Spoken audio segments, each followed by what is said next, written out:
everybody. My name is Spencer Walsh. Welcome to today's episode of Newsflash. Thank you so much for joining us here today. We got a good morning for you and some big news going on. Always fun to do the show when there is big news. And, of course, that big news is the Russians moving towards a possible invasion of Ukraine, according to the Pentagon here. So, yeah, that is obviously, a wait-and-see type situation, to say the least. And, Russians have already planned, if not already have moved troops into those two kind of breakaway eastern regions in the Donetsk and Luhansk areas.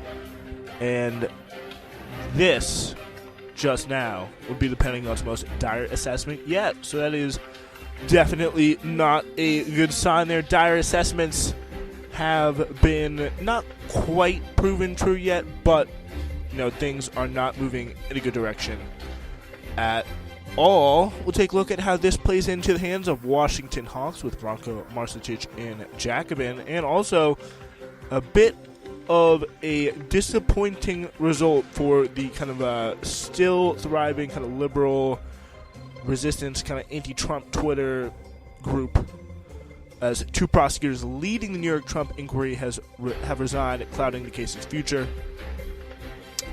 And new information about Big Pharma's relationship with Kristen Sinema.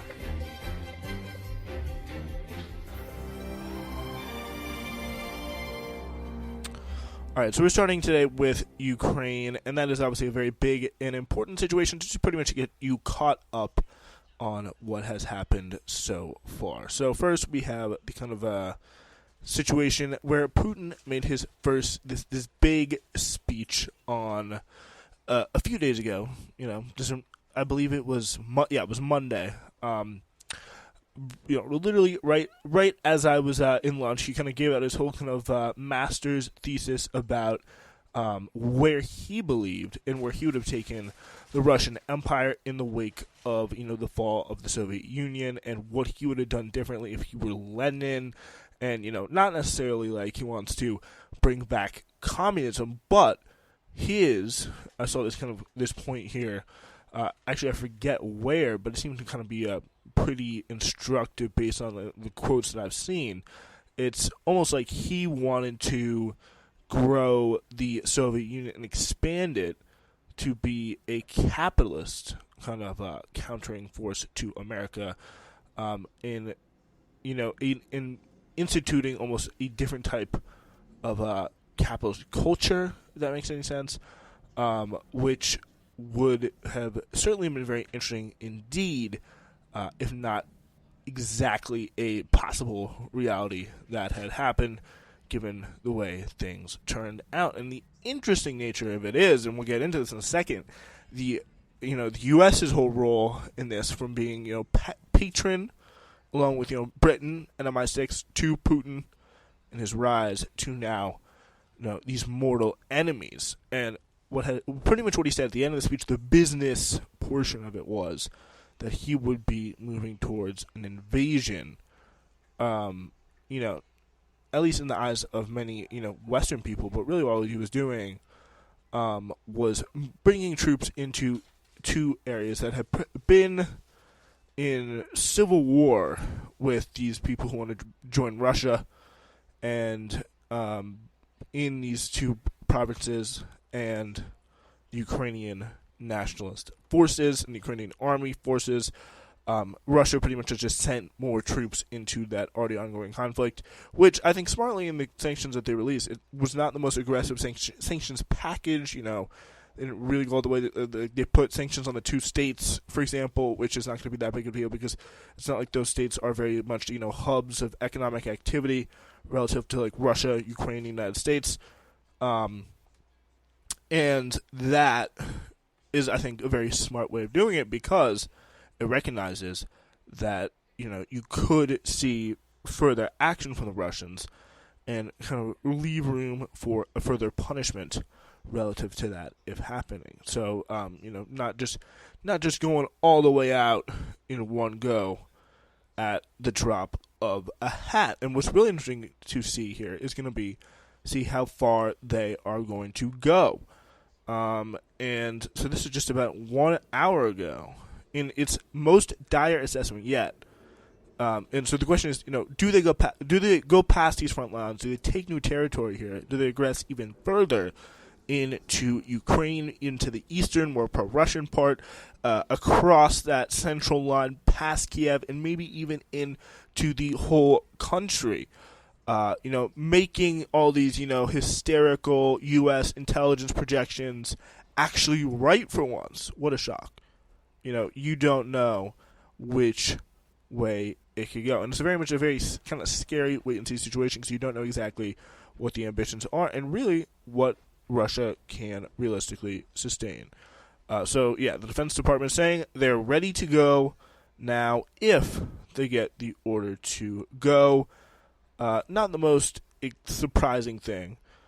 We got one official here speaking on condition of anonymity to describe Russian military operations in broad terms. Said the forces of the said that all the forces of the United States expect Moscow to assemble the Ukrainian crisis are now in place, positioned 3 to 30 miles from the Ukrainian border, if not already in the country's contested east. So they have uncoiled and are ready to go. The official said, noting that it's still up to President Putin to give the final order to launch. Ukraine again control. Now these eastern parts of Ukraine, Russian forces are officially in there. Pretty much among the military options available to Putin are an offensive into areas which are still under Ukrainian control that are claimed by the separatists, or a much broader nationwide attack on Ukraine, which would trigger probably definitely the largest war in Europe since World War II. Or could he try to formally annex just those two parts? Or we could go either way, or many which ways. So, yeah, that is a very, very interesting kind of situation which we do not know about. And there's definitely a lot of rhetoric, and I think the biggest thing we could put, the biggest tag I would put on here is wait and see. All right, let's move on now here to this piece here from Jacobin from Branko Marcic, talking about Ukraine. So this week saw the most dramatic escalation of the slow-burning Ukraine crisis yet, as Russian President Vladimir Putin formally recognized the independence of the country's breakaway eastern regions of Donetsk and Luhansk and sent the Russian troops into the area, supposedly for peacekeeping purposes. And the first thing to say about this is it's reckless and illegal under the Minsk Accords that both Russia and the West have been pushing for years. A settlement of the mini-civil war that's been roiling eastern Ukraine the past years. These regions are meant to gain autonomy while staying part of Ukraine. So Putin's move effectively rips that agreement apart. With Russian troops, again, he's clearly trying to claim those two supposedly autonomous part of Ukraine territories for Russia. Second, under international law, there are processes in place for carrying out peacekeeping missions. Unilaterally sending troops into a neighboring country in which you're feuding with is not part of that. So this is why Kenya's UN representative, who abstained from voting to discuss Russia's actions earlier this month, said yesterday the move breaches the territorial integrity of Ukraine, comparing to the way countries in Africa's borders have been drawn and redrawn by dying empires. The rules-based international order may have its problems and may be selectively invoked, but at its core is a fundamentally good principle that the strong cannot simply do whatever they want to the weak. And Putin is now given plenty of indication he's happy to ramp up his intervention. Sending in peacekeepers is one thing. Doing it after recognizing the independence of regions controlled by separatists that you back, something that Putin had rejected only last week, shows that they are really ramping things up. Acknowledging all of this, however, does not leave the West blameless in what is now happening. Or, as political scientist Stephen Walt put it recently, one can believe that Russia's present actions are wholly illegitimate and also believe that there's a different set of U.S. policies over the past several decades that would have made them less likely, which I really think is a kind of a great way of putting it. There is really some kind of, very damaging policies the U.S. pursued after the Cold War, that clearly did set the stage for this moment. But the clear thing is now we are in this moment. We are seeing Putin do this to Ukraine in a very, illegal, immoral, and dangerous way. And the question is now, what will the United States do about it that will make further war less likely? yeah, so on a different set of U.S. policies over the past it's going to be interesting. Yeah, these different set of policies over the past few months, I think also could have been instructive as well. So this is in the article, already the army of Warhawk pundits have been predicting, salivating over, may be more accurate, a Russian invasion that is seized on the latest move as a vindication of their usual talking points. Putin is Hitler, and he seeks to revive the glory of the Soviet Union. He cannot be reasoned with. No appeasement is possible. And it's just pretty much the same as, Chamberlain and the Munich conference and all of that. This is incidentally exactly the approach Washington and its allies, principally the UK, have taken to get to this point. Just saying this guy's insane, he's a madman, only aggression is what he will understand. So throughout this crisis, Western politicians, the Western position has been to take a caricature-ishly hard line against negotiation.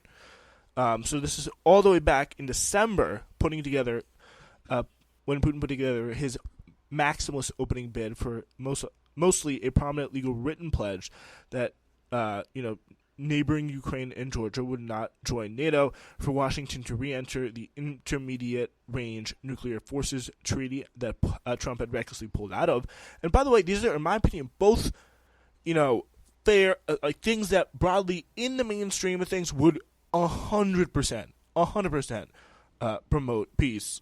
And a host of less realistic demands about NATO activities in the former Soviet republics, but it was the first item nonetheless that was really what Putin had been after. No NATO for Ukraine or Georgia, and limits to NATO's eastward drift. It's been a pro-Western Russian elites for years had just not liked to see all these countries joining NATO again and again, because it kind of limits their power in those areas as well. So knowing that Moscow was now threatening military action against Ukraine if its objections to NATO enlargement continued to be ignored, what did Western officials do? They refused to budge on the matter again and again. Even as the months wore on, absurdly, they acknowledged that Ukraine wasn't joining the alliance anytime soon, and they made clear they wouldn't fight to defend it. It's the geopolitical equivalent of a gunman waving a pistol at you and your friend demanding that you rule out any plans to climb Mount Everest, only for you to cross your arms and refuse. So the Western need to posture as tough and uncompromising at all costs, reach especially silly heights earlier this month when British Foreign Secretary Liz Truss, who had celebrated fancy dinner with the wife of a Putin appointee who'd paid her party a small fortune. It's a big reason why the sanctions that are going to be coming to the UK are going to be significantly less tough on oligarchs who pretty much are all cooped up in London and pay for the Tory party in a big way. So when she sat down to talk with Sergei Lavrov, the Russian foreign minister, when Lavrov, in response to Truss demands Russia withdraw troops from the territory bordering Ukraine, asked if Russia's sovereignty over Rostov and the Voronezh regions would be recognized, and Truss replied the UK would never recognize Russia sovereignty over these regions, prompting a more informed diplomat to jump in and explain to her that those were already a part of Russia. So that was not literally just saying, it's equivalent to saying, will you recognize London and Leeds as part of England? Of course you will. But it was a very embarrassing episode, but it revealed a lot about the U.S. and UK negotiating position, just mindlessly hardline and no stance, negotiation, de-escalation, or anything like that. So as they were doing this, the U.S. and UK turned to a strategy of a strategic communications campaign where over the course of weeks and months, they made umpteen predictions about an imminent Russian invasion that they repeatedly failed to eventuate. And again, a lot of people disagree and debate over whether them moving into these territories, and obviously remains to be seen if they go any further, whether it counts as a full-on quote-unquote invasion, warranting the full package of sanctions. The Biden administration does not think so. The evidence for these was unclear because officials refused to release it, but the panic it inflamed led to the withdrawal of ceasefire monitors from eastern Ukraine, which in turn saw ceasefire violations in the region explode, creating the very pretext Russia has now used to send troops in, which Western officials have naturally pointed to claim that they were right all along. So yeah, that could be a little link there, I think possibly worth investigating. But anyway, this is, I think, really the most important thing is to try and like pick up on all these details, and then maybe, when the dust settles, we can come to a full-on accounting of this in some form or fashion. All right, we're going to talk a little bit about Trump, of all people. It's been a while. We're going to talk about that. And 2 New York prosecutors overseeing his case next.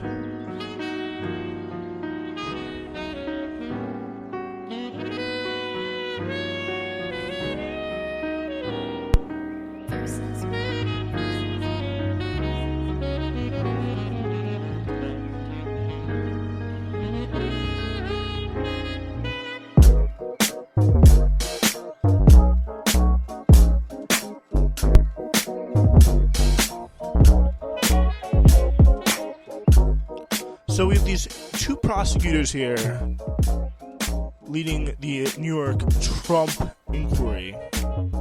They have now resigned for some reason here in the New York Times. Let's get into it. The 2 prosecutors, they leading the Manhattan District Attorney's investigation into former President Donald Trump's business practices here, like this, the Trump Organization, shady business and all that.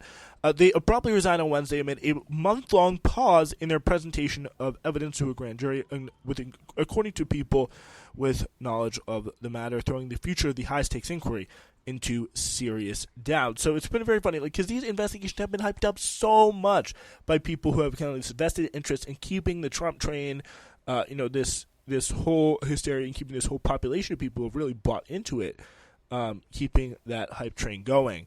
The prosecutors, Kerry R. Dunn and Mark F. Pomerantz, submitted the resignation to the new Manhattan District Attorney Alvin Bragg, indicating to them that he had doubts about moving forward with a case against Trump, the people said. So Pomerantz confirmed in a brief interview he had resigned but declined to elaborate, and Dunn declined to comment.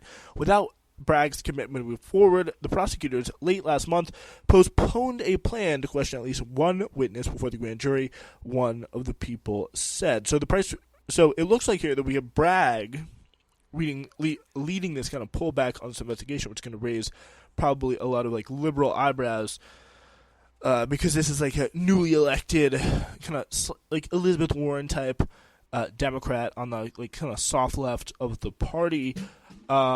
The precise reason for Bragg's pullback is unknown, but he's made 2 public statements about the status of the inquiry since taking office. In a statement responding to resignations, he said that he was grateful for their service, but the investigation was still ongoing. So the grand jury's term is set to expire in April, but prosecutors can ask jurors to vote to extend their term, but they generally avoid to do so. And once they're often reluctant to impanel a new grand jury, after one has heard testimonies, because witnesses could make conflicting statements if asked to testify again. So they do have, limited time here. And without Dunn, a veteran of the office who have been closely involved with the inquiry for years, and Pomerantz, a leading figure in the New York legal circles who was listened to work on it, the investigation is in serious danger of petering out. So it looks like in mid-January, reporters for the New York Times, they observed significant activity related to the investigation at the Lower Manhattan courthouse, where the grand jury meets, with at least 2 witnesses visiting the building and staying inside for hours. The witnesses were Trump longtime accountant, and an expert in the real estate industry, according to 2 people familiar with the appearances, which had not been previously reported. The burst of activity offered to San Bragg was forging ahead with the inquiry, but the activity has ceased, and Dunn and Pomerantz have only been seen rarely. So the pause coincides with a escalation activity of a parallel civil inquiry of Letitia James, whose office is examining the same conduct of Trump. So it's going to be interesting to see how this case goes. It's going to be very, very telling for if Trump decides to run for office again, because that, some people are saying that could be a motivating factor for him to kind of as a criminal liability protection method. So that could be certainly something to watch. But in the end of the day, I think it's going to be, the key thing we need to find out here. The biggest unanswered question is clearly, right, why is Bragg pulling back? Like, what is he seeing that apparently Letitia James is not seeing?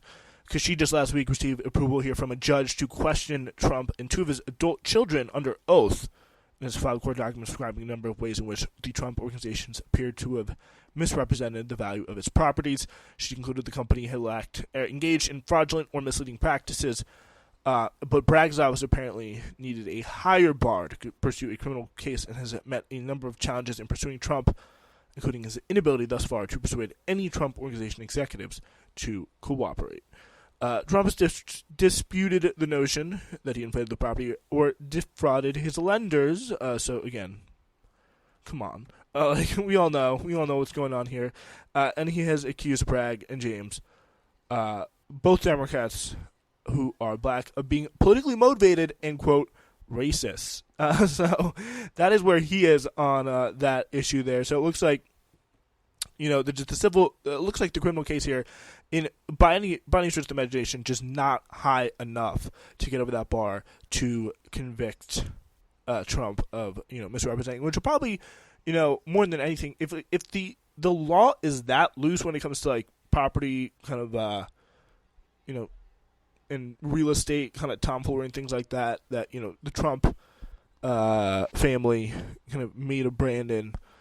It may be really, really, really too loose. That's just a thought, because the Trump administration is not exactly like the finest legal, or Trump himself never been, a super smooth, exceptional legal operator. But anyway, we're going to go to our next and final story about Kristen Sinema and a little bit of her relationships to the a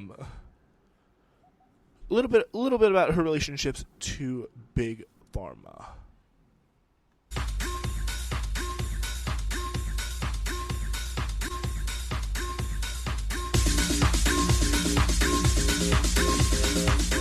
Buckingham Palace has announced the death of His Royal Highness the Duke of Edinburgh. It's news flash. All right, ladies and gentlemen, let's get to our last story today, talking about Kristen Sinema, Senator Kristen Sinema, who I believe is up in 2024 for re-election once again. So yeah, that's definitely going to be very, very interesting to watch, because, again, ample time here to set up that primary and set up a challenge, but the question is how, where will that challenge come from in terms of the Democratic Party? It will definitely come from somewhere left of Kristen Sinema, because that's not going to be very hard, but the question is where, will it be successful, and how effective will Kristen Sinema's new friends be? So Senator Ford is one of her new friends. They're a dark money group funded by the drug industry and led by pharmaceutical lobbyists, and it's been running an ad touting Democratic Senator Kristen Sinema's in Arizona for 5 months, ever since she started working to undermine the Democrats' plan to allow Medicare to lower prescription drug prices. Sinema's demolition campaign came despite polling showing that 94% of Arizonans support the idea of Medicare negotiating drug prices, which is an incredibly popular thing that Democrats have literally been promising since 2006 in some form or another. She and Josh Gottheimer and I think a few other really hard right members of the Democratic Party in the House teamed up to stop this. All very much, this is really how politics works. Like, this is who politicians respond to, and it's been this way for quite some time. So, like, this is the dark money group, and this is the cause and effect, literal, open, like, the best part about transparency laws is we can kind of see corruption happening, but we are, like, really powerless to do anything about it.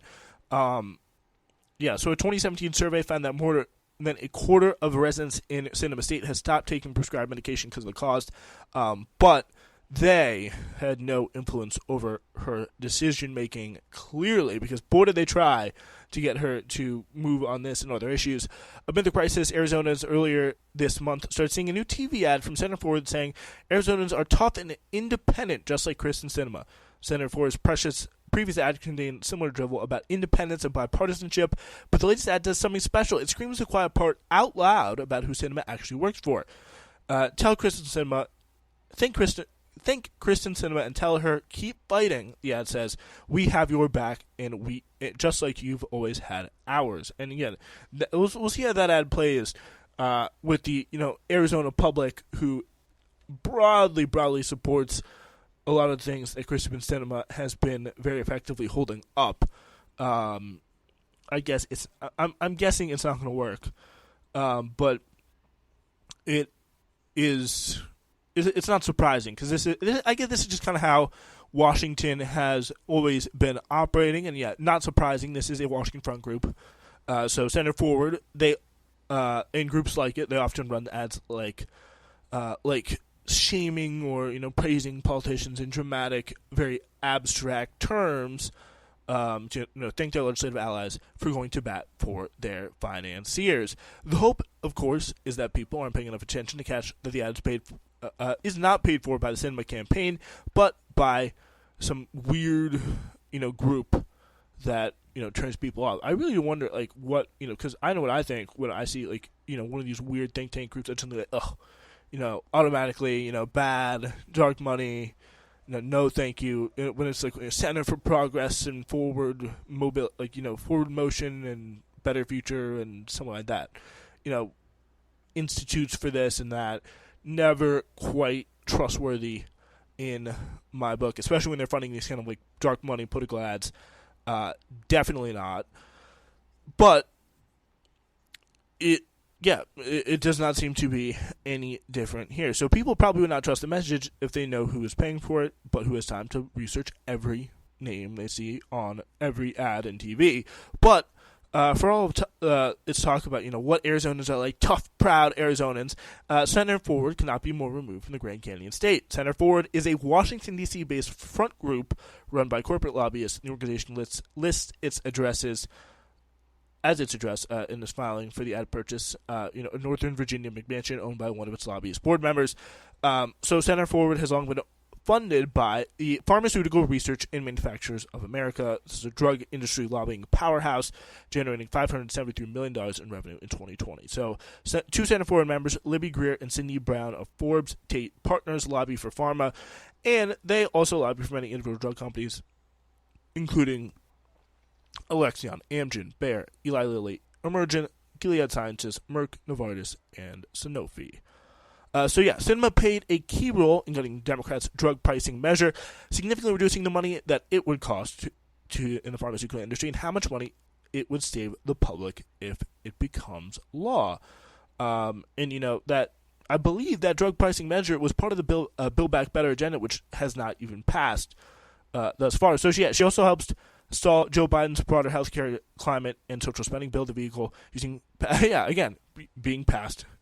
used to pass the drug price measure. So its prospects still remain dim. So, a recent poll has found that Sinema's favorability numbers are now underwater among Democrats and even weaker among independents. She also has alienated the state Democratic Party as well, who has censured her. It does look, though, even she's not up till 2024, but she does look that she'll have a tough time winning Democratic Party primary again. But, of course, that all does remain to be seen. But what I think this should really be exposed as pointed to and held up as a pitch-perfect example of just everything wrong with the Democratic Party and politics in general. Because, you cannot get more clear than a direct cause and effect relationship. You give me this, I get that. We are all happy, and this whole thing continues to function permanently. That is really what happened. You could see it, the design. She was getting stopped, she was getting protested everywhere she went for a really long time by actual people. There were activist groups, and not every one of them probably lived in Arizona, but were they funded by actual people? not corporate interests. Yes, they were. So maybe you would disagree, but I would rather have that in my political world. So it's interesting it'd be interesting to see if people really process why this happened and what they do about it, if anything. All right, that's all we have for you today. We will be back on Friday.